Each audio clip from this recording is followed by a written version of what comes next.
are back. Some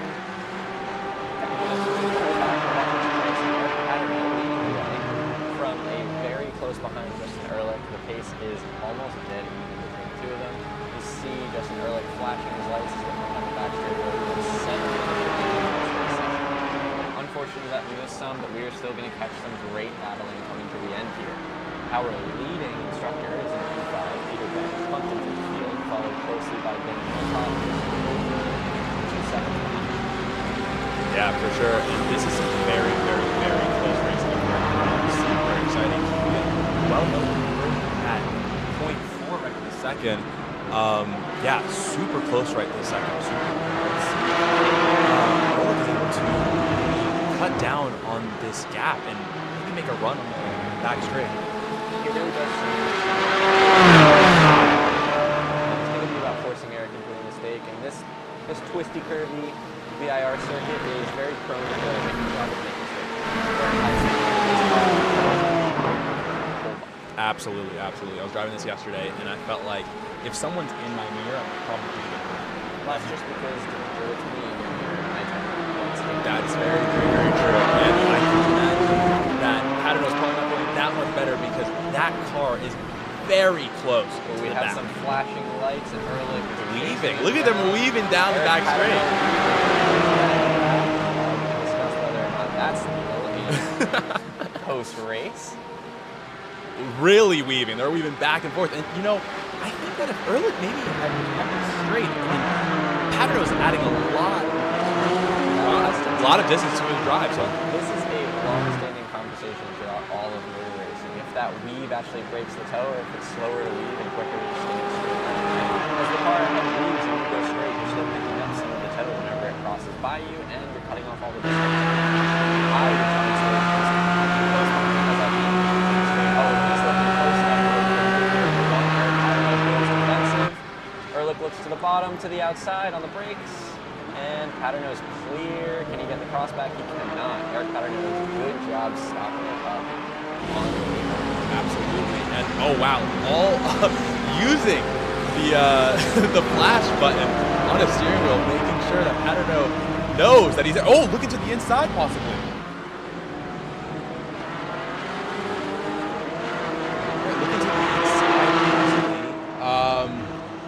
Okay, it looks like they're making it through the S's, all good, all fine. Paterno is, I mean, if I'm Paterno, I'm looking in my mirror. I'm Paterno, I'm doing everything I can to not look in my mirrors. It's up to him to not make mistakes, and it seems as if pace-wise he's able to hold his own against Ehrlich so far. As long as he keeps his head down and keeps moving forward, this race win will be his. All right, we're about to get back. Ooh, really wide for Paterno. All 4 off there, coming into Oak Tree. That is going to leave him vulnerable coming onto the back straight here. This long back straight at VIR. We'll see if he gets weaving again. Lots of curb there, but still a pretty solid exit. Better than I would have expected. Absolutely. Ehrlich using the flashes. It looks like Ehrlich is trying to keep it a little more straight. Paterno really using that weave technique, knowing that the draft is definitely worth a lot on this straight. And I'm going to be real with you. The best lap of this entire event is currently set by Justin Ehrlich. He has been hauling. Obviously, he has the toes sucked up behind Mr. Paterno, but close. He's doing a very good job keeping it up front. Absolutely. And let's go further down the grid. Why don't we take a look at another close battle? It looks like Peter Bank within a second. Oh, actually, let's go even further down to Nicholas Ponzini. Yeah, and look at that. We got a train of 3 cars relatively close, about a second and a half within each other. Yeah, for sure. Wait, looks like maybe even further up the... Peter Bank just went off. We just saw Peter Bank off the circuit. Peter Bank did just go off. Peter Bank has fallen back behind... Oh, just kidding. It was a timing and scoring error. Michael Ryan Johnson is still behind our friend here. But we got a good battle right up here as well, though. Good battle right ahead. Bartholomews and Cranes. Looks like we got a battle for 3rd, if that's correct. Oh, and a switch for the lead. Switch for the lead. Justin Ehrlich is up to P1. Oh, Justin Ehrlich is up to P1. That is correct. Let's take a look at that pass on Eric Paterno. If we can possibly grab it. Looks like we're having some technical issues there. So we're just going to go back to the live time. Oh, and they're side by side. They are side by side. And it looks like Ehrlich is able to keep it ahead. Wow, this is real close racing. Oh, that was the pass there before. Now we're back to live. We're just jumping around. We're doing a lot of jumping around right this second. Eric Fulgaris has just entered pit lane. Looks like his day is coming to an end. Ron Trenka as well seems to have crashed just a bit ago. This is going to continue to be a very strong battle for the lead, but I don't know about you, Dimitro. I think Justin Ehrlich has the pace to drive away here. I think so too. It looks like Paterno's employing the same flashing techniques that Ehrlich had, which, you know, I don't blame him. I would be doing the same thing as well. You got to get in his mirrors. You've got to get in his. Oh, real deep dive from Paterno, but he may be paying the price for that going into the downhill section because I don't even know how he got the car stopped. You see, it's quite easy to get desperate in times like this. We're coming to the end of the race. We have just under a minute to go.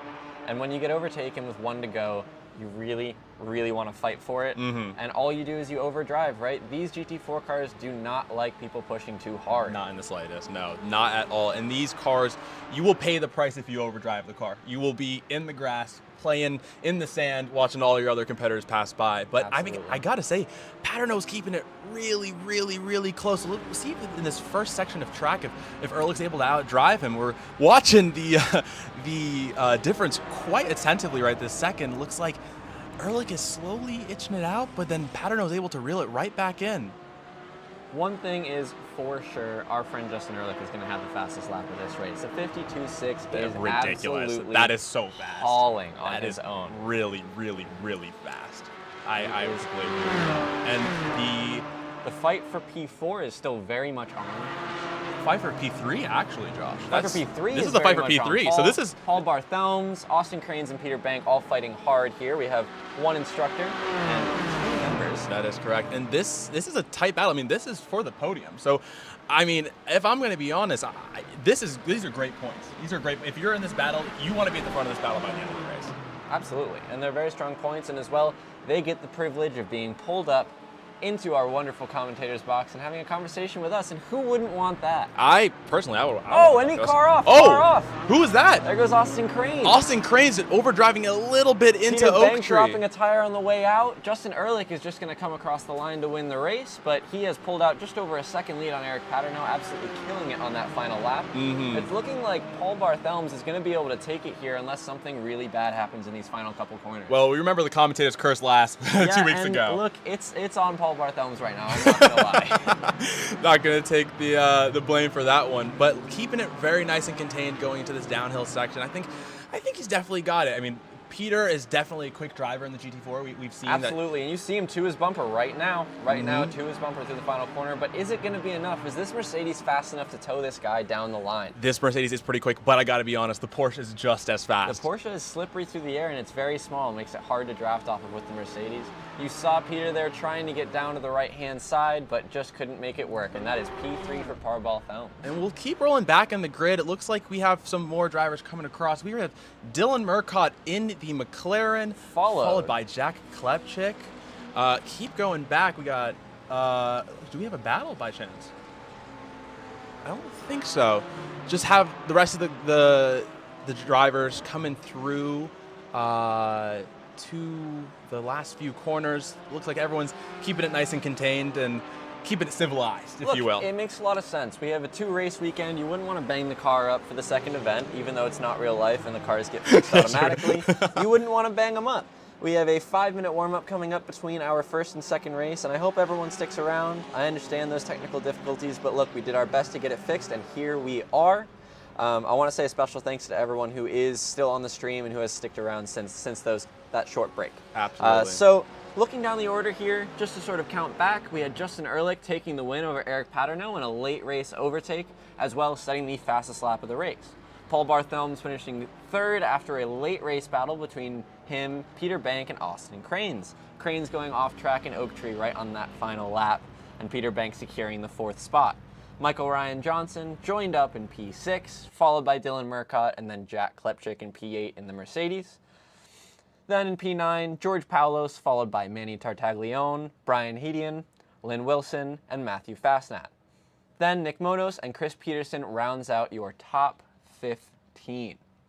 We saw a host of Porsches in that top 10, I have to Yeah. say. The majority Porsches, which is interesting because when we were watching practice prior, and kind of as is thought on all of iRacing, the Mercedes is known to be the quickest car around VIR. So it's interesting to see people dominating with that Porsche. Absolutely. I would agree with that. I mean, I think that, you know, over the course of the practice weekend, I saw a lot of people driving in the Mercedes and the McLaren, not too many drivers in the Porsche. Yeah, absolutely. So looks like we have a little warm-up before our next race. We're going to cut to a little ad break, and we'll be back in 5 minutes for race number 2. Josh, are you excited? I am so excited. I can tell. I can tell. I'm so excited. A short little ad break, and we'll be right back with more racing. Honestly, Oh, we'll cut to a little ad break. We'll be back in a second.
All right, and ladies and gentlemen, we are back. It's me and Josh again. I know, should get out of here, but we're still here. Let's take a look at some of. Oh yeah, actually, hold on. Let's see if we have time to grab some interviews. Who we had? We should probably reach out to some of our drivers here, see if they're ready. But they think they're probably in the zone, Josh. I think they're in the zone for the next race. Even if they are in the zone, you know what they should be? They should be in the zone while speaking to us. I think that could help them. I'm going to be honest, I think I have some useful tips for these guys who are running up front at the end of the first race there. Very true. Let's see if we can make that happen in the next. Looks like we have. Ooh, now, someone's just backwards. for your guys' information, for this second event, all of the instructors will be starting from the pit lane. So we will almost see a separated race between the members and instructors. If the instructors catch the back of the field, then we'll see everyone bunch back up. But this was the best way to put the instructors to the back of the field. All right. It doesn't look like we're going to grab any drivers for this this section right here for any interviews, but we will grab them after the race and be sure to ask them about the first race, and hopefully they can keep up that good pace in the second race. All right, and let's see some of the lap times. It doesn't look like there's many lap times right this second. Obviously, it's a 5-minute practice, but super excited to see what's going on in the second race.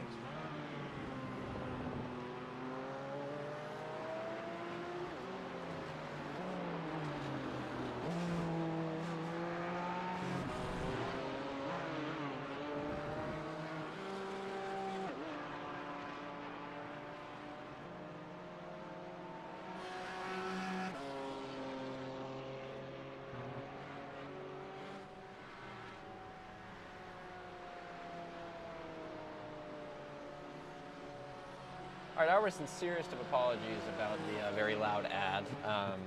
Our friendly admin over here our technical difficulties may have limited our foresight into those things. I like how you said admin there. That was pretty good. Like You are the admin. Admin. All right, so we have no time left in our warm-up. There's actually negative 10 and seconds. we are going to grid in a moment, and the cars are gone, so we are gridding in 1 second. And the 1 second's right now. Right now, Josh Green. We're gridded up. We are lining up on the grid. We have cars starting from pit lane. Our very close friends, the instructors, and everyone else is getting in line, getting ready to go. Look at those cars, man. Some beautiful liveries we see here. Honestly, very odd. We see very few BMWs, and when I say odd, it's not very odd because they are by far the slowest GT4 car on the iRacing service. Man. We absolutely love BMWs in real life. Monticello Motor Club has their full fleet of BMWs, and boy, are they awesome on track. And for whatever reason in iRacing, they are just not our friend. But, right, we're racing against all of the brand new machinery. We have the GT4 RS, we have the brand new AMG GT4, Very true. the McLaren 570S. Unfortunately, we just don't have the new G82 M4 on this game yet, and we're just waiting for that thing to show up. Completely. Because it's going to be a monster. I think that's going to be the fastest car, or the fastest GT4 in the game. Well, maybe the fastest car. It always is. Well, actually, let's take a look at this top 10 because we got GT4, GT4, GT4, GT4, GT4, GT4. Okay. There's a lot of All right. GT4s. Yes, There's so many GT4s, Josh. I appreciate you going down that list. So we have Justin Ehrlich on pole, followed by our friend Eric Paterno, Paul Barthelmes, Austin Cranes, and then George Palos to round out the top 5. Manny Tartaglione, followed by Lynn Wilson, Matthew Fastnat, Nick Monos, and Sean McCullough, rounding out our top 10. It's going to get exciting. We're out for our warm-up lap. The cars are weaving, getting that heat going. We're seeing 1, 2, 3, 4. The top 8 are all Porsche. Top 8 cars all hailing from Germany. Well, the next 2 are BMWs. Also for Germany. Top 12, top 13 are all German motor vehicles. Well, I'm going to be honest, there is only one GT4 car that isn't German. It's just the McLaren that's not German. Yeah, so, like, true. it's a good observation, except for the fact that a lot of them are German. Germany rules GT4. That is very true. And I mean, we were just talking about the G80, and that is German.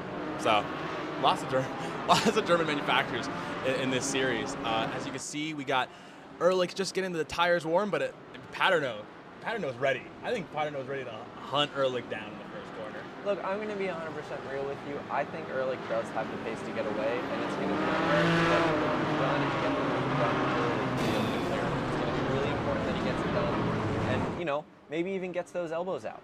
Ooh, a little bit of elbows out racing, absolutely. I would completely agree with that. And the one thing about Paterno being on the outside there, it's dangerous. It's dangerous to be on the outside. It's very easy to get driven off. Yeah, it's very easy to get driven off. So if I'm Paterno, I'm trying to be cognizant of the fact where I'm on the track, where Ehrlich is, maybe trying to duck under and trying to get the inside, or Josh, what would be going through your mind if you're Paterno? Look, what's the biggest tendency of the leader going into turn 1? The biggest tendency is to blast past the corner, completely miss the apex, and run wide. So if I'm Eric Paterno, I'm getting on the brakes right at the latest point that I know I can, but I also know that I will make it to the corner. And as long as you make that apex in turn 1, you may as well seal yourself the lead. Now, this has happened in all sorts of racing. St. Petersburg, whenever I was racing in Formula cars, was one of the biggest cases of this. Whenever you started 4th or 5th, you could almost guarantee you'd be leading at a turn 1 because the first 4 cars all managed to crash in turn 1. We as race car drivers get very excited, especially when we're on pole, and it's a very wide track going into 1 that tightens down to 1 or 2 cars on the way out. Absolutely. You know, I haven't driven a race car myself, or driving on track in a race, that more so, that is. So I'm not really sure. All the stretch of my knowledge comes from racing and iRacing.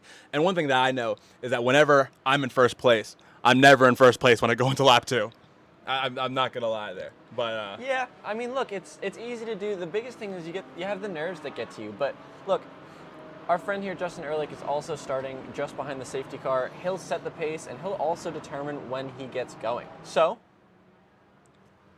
well, he'll be able to make a break for it. That's very true. If he gets the run, if he catches our friend Eric Paterno sleeping, then who knows what could happen. That's very true. We see the safety car there pulling away, and we're about to go green.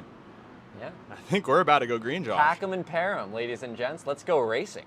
Look at this line of GT4s. Man, Whoo, whoo, whoo. We got a fair few cars lined up. And oh, and Ehrlich has gone. Ehrlich is gone. Paterno tucks in to P2. We have a line of 3 Porsches leading the way. And we're going to see the instructors beginning to leave pit lane here. yeah. Down into turn 1, Justin Ehrlich is all clear. Eric Paterno behind. It's looking all clear in the back for the moment. It's looking real clean in the back, absolutely. And, I mean, Ehrlich was able to have a mega jump and a mega start. It looks like no cars on the outside of turn 1, which is always a good sight. I mean, it's very impressive. I'm very impressed by all of our members here. Very proud of all of our members. Oh, Paterno! Overdrove it Eric just a little bit. drops And the tire. on the inside there, looks like hopefully he can get back on track there. But Eric Paterno is flying down the grid right now. Super unfortunate for Paterno. So painful. I know that Paterno was very focused. So painful Hopefully to watch. trying to get Why into don't we P1. click back and have a look at our instructors here pulling out of Oh pit yeah, lane. let's take a look at our instructors going out of pit lane right this second. Looks like we have Dylan Murcott. Is he at the front? Oh no, I think Peter Bank Peter Bank is leading that field right now. No, Peter Bank is behind. No, it's Dylan Murcott seems to be leading the pack, as you can see right in front of them. Lots of action at the front. Lots and lots of action at the front. Side by side. Paul Barthelms has gotten to the lead here. Oh my God, just a second away. Oh, and they're very close. They're yes, we have 3 cars racing for the lead here. Obviously, our race has just gone green. Cars are all packed up. They're all racing hard. But look how far they've pushed away from the pack behind. Oh, side by side. Ehrlich wants this corner. He's going to be on the outside going into the right-hander, but will he? But he clears Oh, him. what a great move. What a beautiful move. Oh, and a big hit from behind by Austin Cranes, pushing Barthelms through the corner and helping Justin Ehrlich pull out a little bit of a gap there. Yeah, but Barthelms is still super close within half a second. And I mean, down this front straight, we'll be able to reel in Ehrlich just a little bit. And as long as he stays tight during the S's in this first section of track, I think down the back straight, it'll be some good racing. But let's keep looking back the order. We're going to keep our eye out the front. Manny Tartaglione with a line of cars behind him, all packed up. He goes defensive, and our friend Fastnack goes all the way to the bottom, looking to the inside. Oh, he's got to leave the door open. Job done. Beautiful move. Beautiful move. Good job on Manny shutting the door on that BMW behind. Nicholas Ponzini finding no way to get through there.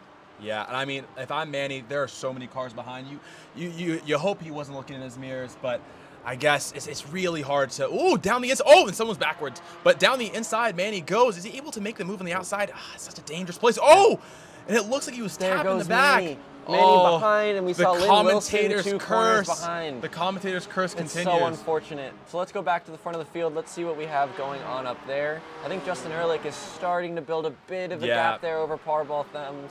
Remember, fastest lap in the first race, qualified P2. Ehrlich is a force to be reckoned with at the moment. Absolutely. I think Ehrlich has found his footing in this car and is really putting in some very solid laps. Is very comfortable, not worried all too much about the drivers behind and able to keep his eyes forward. Head on straight. Sean McCullough here, a really strong contender in our first event in the MX-5 Cup car. He's been strong here, but not necessarily as strong as we've seen Ehrlich sort of continue his run of pace since our first event. Absolutely. But definitely would not discount the number 25 because he is hunting down, and that is something that I don't say lightly. Keeping it real tidy through that right-hander going into the downhill, I think you'll be able to have a real good run going into turn 1. Yeah, he is right on the back of Nicholas Ponzini there. Little bit wide there through Hogpen, but the BMW also runs wide. Now, if you have a look at these 2 cars, you can see the Porsche behind the BMW. You almost can't even see the Porsche anymore. Oh, and we see a car ducking into pit lane. Frank McLennan down to the box. Possibly a penalty. Potentially. Unfortunate. Look at that. Able to make the move on the front straight, as I said. Got the job done before he even got to the corner. Truly. But a little wide. A little wide. Are they side by side? They're still side by side here coming into 3. Ooh. This is a rough place to make a pass, but he's going to get the job done. Will he get the crossover? Beautiful move. Beautiful. Oh, no, I'm not sure. Not sure. He's all clear. This is a done deal. Oh, I don't think so. He's not clear at all. Able to keep the inside. I think this is. Look at these guys running side by side, 3-4 corners. If you're able to keep the inside there, I think that's pretty much you got the corner there. Job done, more or less. And let's go take a look at Austin Cranes. This is a real tight battle for third, I think. Oh, Paterno actually able to move back up pretty quickly. Yeah, I mean, look, he has the pace. We've known he's had the pace, and he's very, very quick, and he's probably quite angry with himself right now. So what's the number one thing you can do as a driver? You come prepared. But the second thing you can do is have red mist and want to kill everybody else on the racetrack. Josh, I had no idea where you're going with that one. I was confused. But, I mean, if you said it's got to be right. And, oh, someone spun. No. Sean McAuliffe off the No, track. Sean McAuliffe. With what? Brian Hidian off the circuit on the side as well. Oh, no. So unfortunate. Man, the commentator's curse is really coming into It effect really again. is. Every single person we speak about seems to end up somehow wrecking, which is somewhat unfortunate. But we see 2 cars in the tow here. Eric looking to make a move. Damage on the front of his car, making him a lot slower than he wants to be. Looking towards He the looks. outside. I Ooh. don't think it's going to. Oh! That would have been very opportunistic. That would have been an outside, inside, inside, outside right there. Yeah, one of those outside, inside, inside, outside. Actually, That's a big move. Actually, it was the other way around, Josh, but close enough. Absolutely. And actually, oh, who's gone off there? Who was that off the track? Is that not Paul Barthelmess? Was that the green car? Was that the green number 5? It may have been. Possibly.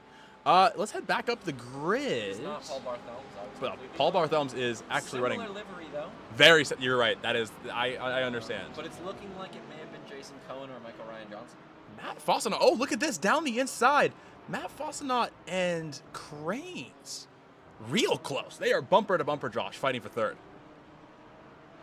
We're about to go into the S's here. I think the main thing for Fossenaut is to keep it calm and composed. Ooh, that was a little. There's a bit on the grass. Would possibly be a slowdown for Fossenaut? I don't think so. Not nearly enough. I mean, remember here we need all 4 off to be able to get a black flag. So we're gonna need the inside tire or the outside tires across that white line. Absolutely. Going through that fast uphill section. Something. If you piece it together correctly, you'll be able to have a really good run going into Oak Tree and then hopefully on that back straight. That final right corner right over the top of the hill tends to get the cars very light, and the cars move around a ton up there. It's very close to flat. We're going to move back into the field here to our leading instructor, Dylan Murcott. Dylan Marcotte, yeah. Looks like he's built himself put himself into a good place. Currently running P9, which is a great spot for him. And Peter Bank, not too far behind. Looks like he's applying the pressure. Let's talk about it. Coming from pit lane, you're starting at a big disadvantage. These guys have done such a great job to get to the field. Even though at this point, obviously fighting through the field, their pace isn't even showing on our timing screens. No, we really can't tell. And also being in Sean that, McAuliffe here going ooh! defensive. Dylan going for a big move. Oh, on all the 4 grass. off. Is he able to make the And corner? he's Oh, off. it looks like Dylan was a is off. little too aggressive Super with that move. Unfortunate for Dylan. And It's going to open the door for Peter here to sort of have a look and maybe be able to get the job done. I think so. I would agree with that. If Peter's able to keep a really nice tight line, which he does through this final 2 corners, I think he's going to have the. Do you think he's have a problem going to turn 1? I'm not sure. Remember, this Mercedes does not tow up very well to those Porsches. They're small and they're very slick in the air. Absolutely. Yeah, he's too far back. Way If he's too gonna far go, back. It's going to be a big lunge. That would be, I think, too big. Ooh, really tracking him down.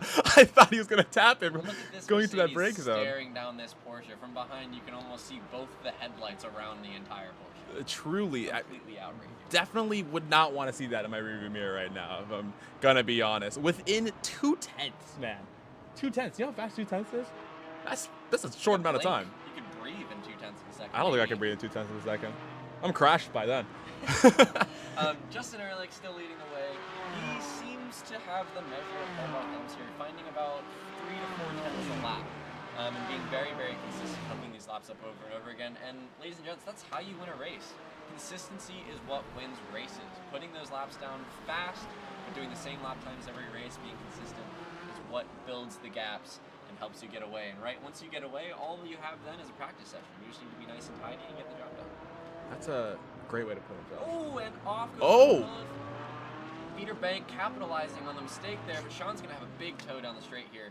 And again, a really good view from behind that Porsche, behind the Mercedes. I mean, the Mercedes is like a Mack truck in front of them. It truly is. And I mean, the color helps too. Big yellow car? Yeah. For sure. Are Mack trucks yellow? That's just a truck brand, so there are many colors. That's actually a good point, Josh. Thank you for clarifying. That's no worries. That's Let's what I'm keep here looking for. at. Let's keep looking around. Lynn Wilson. Lynn Wilson in the battle here. We saw him spin earlier in the event, and again, doing a very good job to get back into position. He's lost 3 positions from where he started, but we've also seen some of the instructors fight their way through. After a spin, I have to say, that's a pretty strong fight back. I would agree with that. And it's a mental battle, too. Justin Ehrlich off the track. Is Justin Ehrlich off the track? No, he's not. No, Justin, just a little. Another little timing error. We'll act like that didn't happen, pretend we didn't say anything. I would, let's go back to Lynn Wilson. Yeah. But yeah, I think, early on in a race, if you have an incident, it becomes a mental battle, making sure that you can put that incident behind you and keeping those consistent laps. Ooh, as we say that, looks like Lynn Wilson broke a little too deep and went a little wide, able to keep it on track, which is super important, and still within a second, it seems, of Glenn Reen. Yeah, super unfortunate race for Lynn Wilson.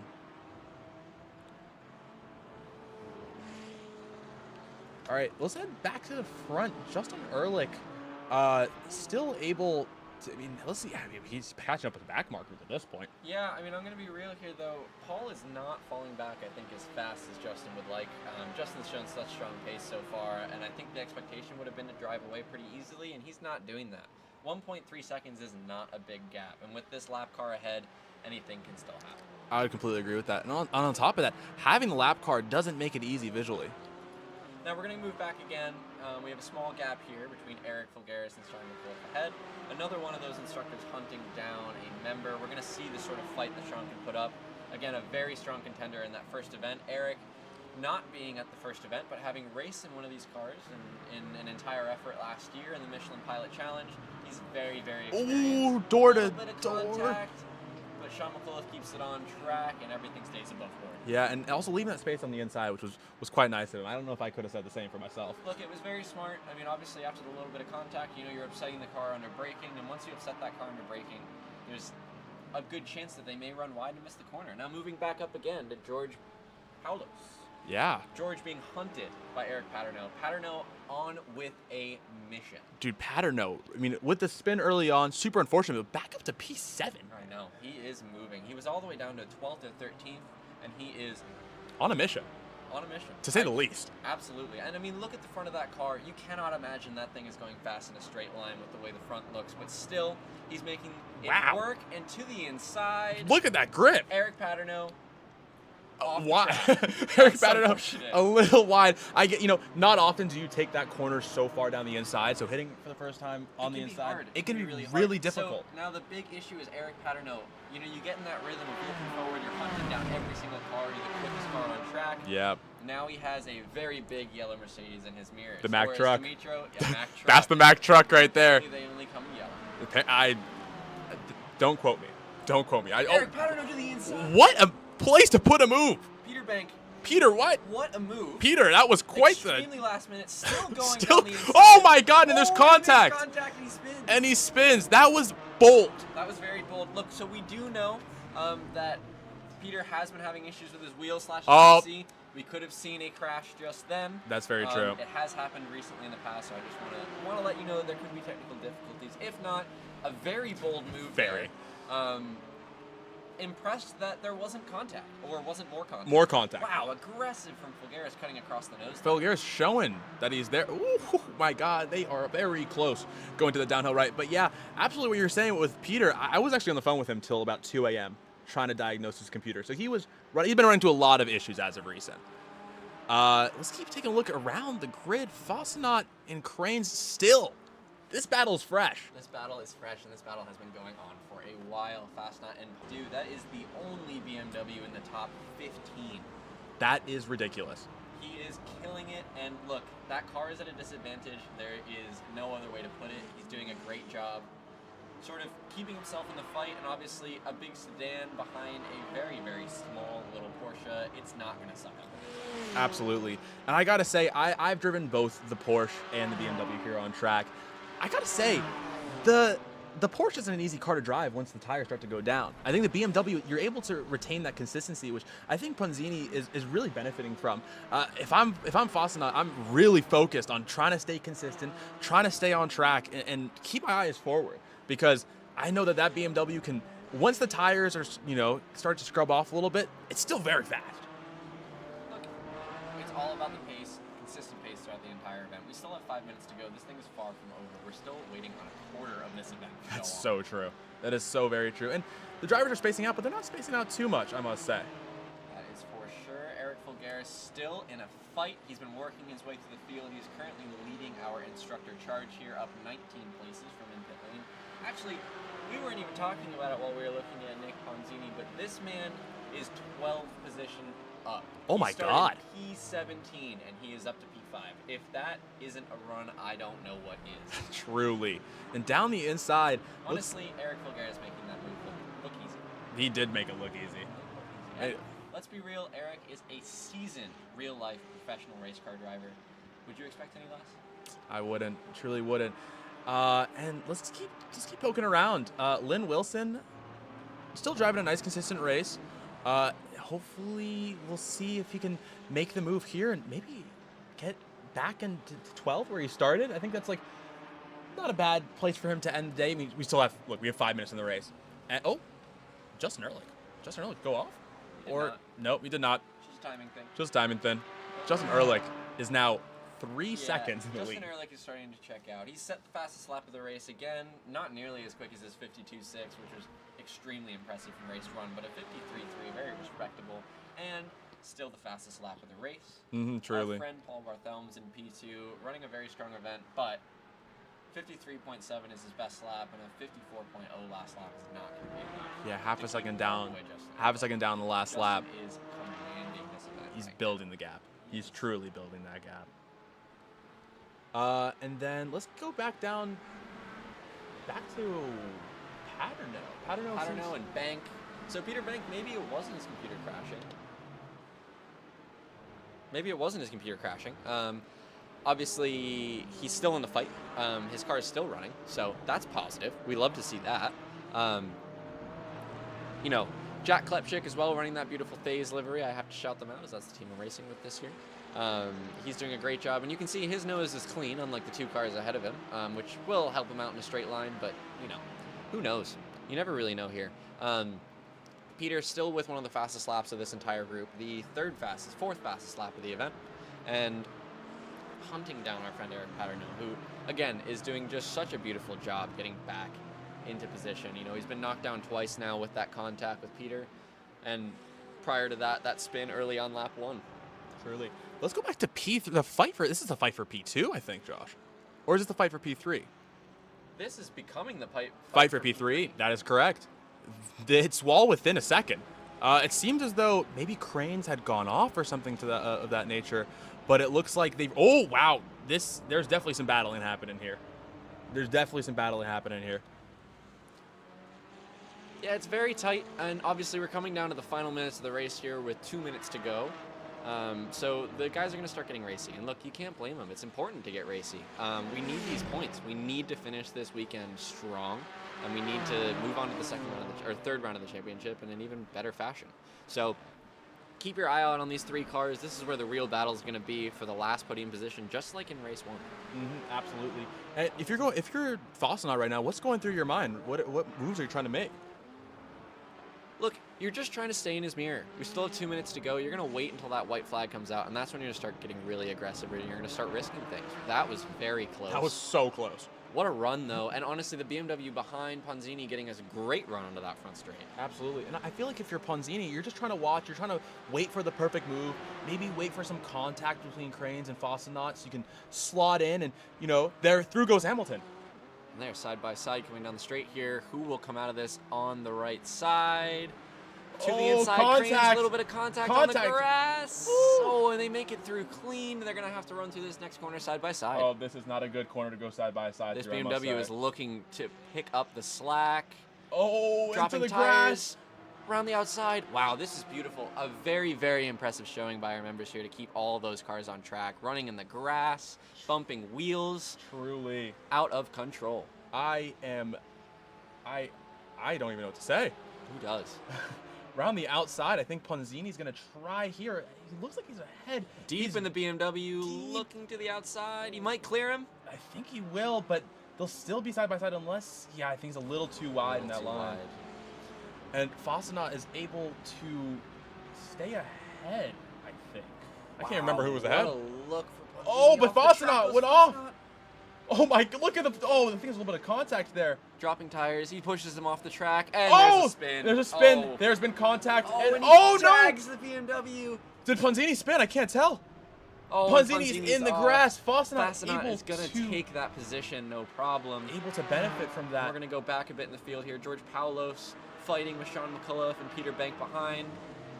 Oh man. Austin Crane's able to get back on the track, but that is painful. That 2 exits on the final lap, 1 last race and 1 this race while I fighting for a know. podium position. I can't. That hurts my heart. I know. That hurts my heart. I can't say that that's commentator's curse. I think that, you know, fight for P3 is a fight for P3. It's always going to get rough, and obviously they were bumping wheels. They were pushing each other around, so that's how it's going to go. Yeah, and it looks like Peter Bank here catching up to George. Will Peter be able to make a move in the next few seconds here? I'm not sure. I'm going to be honest. He's going to have to fight real hard for it if he wants it. I think he's going to have to fight real hard for it. I think, though, at some point, didn't we watch Peter pass George? We have. Yeah, that was going But down. remember, he had his big off. That's very true. Yeah, so why don't we Head back to the front of the field because Justin Ehrlich weaving across the 7 line. seconds ahead. I mean, the fastest lap on that final lap as well, 53.1. Oh, Legendary. my goodness. We're going to go back to that fight. Peter Bank looking for the position. He's right on the rear bumper of George Paulos. He might be able to get this done here. I don't think so. I think that as long as George is able to keep it nice and on. Oh, it's that's so wide. close. That's really wide. This will be a drag He's race. to the bottom. They are side by side. This is a drag race to the line. Ooh, Paulos leaving it a little wide. He's not squeezing him to the bottom there. He might be able to get the job done. I think so. They are close. Going across the line, that's a photo finish. I think George Paulos was able to keep that ahead. 0.02. What a finish. Great. And look as they absolutely all wreck finish. onto the side of the circuit. Absolutely beautiful. And the rest of the grid, here we have Dylan Murcott, who we saw have a little incident earlier in the race. Yeah, I mean, able to finish the race in P14, look, having a little bit of fun as he comes across the line. Wow, that was a race. That P3 fight was amazing. It was. It truly was. Man, well, that will be that. Justin Ehrlich in the top position, Paul Bartholomew's in the second, and Matt Fastenat, as we saw, able to keep it on track during all that contact. I'm going to be real. He is the only name that we mentioned that didn't somehow end up off the circuit. So I'm going to take, honestly, all of the credit for him finishing P3 there. Can I take part of the credit? Nope, it's all me. Understood. All right. So let's pull him up into our Discord. Let's have a little chat with our boys. All right. Hopefully he is ready for us. Is he in the Discord? Yeah, is he right there? Yeah, but you need to put us in the commentators box. We first, do right? need to be in the commentators box. That's so true. Let's make sure that our vocals are working perfectly there, and they're looking gorgeous. Fastenat first. Is Fastenat in the chat? He's not looking like he is, so that means we are getting... Straight to Bartholomew's. Let's see if we have... Let's just make sure we have our audio source. Where are the headphones at? Make sure they're not on. They're not on. Perfect. Cool. So, let's drag up Paul Bartholomew's. Hey, Paul, are you there? Hold on. Let me just get your levels right. Just give us 1 second here. We want to make sure that the stream can hear you loud and clear. Can you say a thing or two? There we go. Perfect, perfect, perfect, perfect. Well, Paul, what a great race, I got to say. Absolute great drive, and congratulations on P2 in the second race. Yeah, no, that was exciting. I think I lucked out from...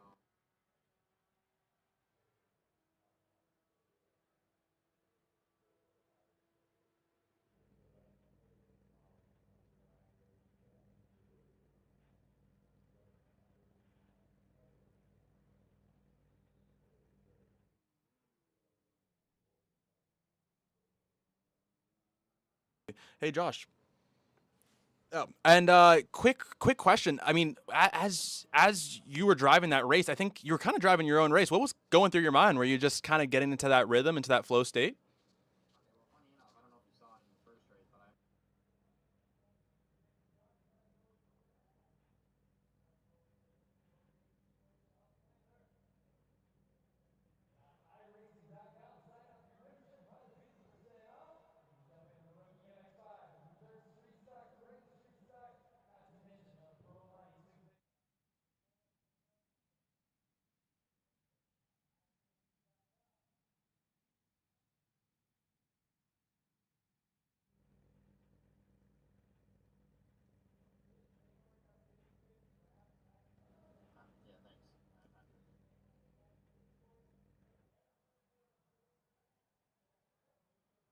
the Discord audience.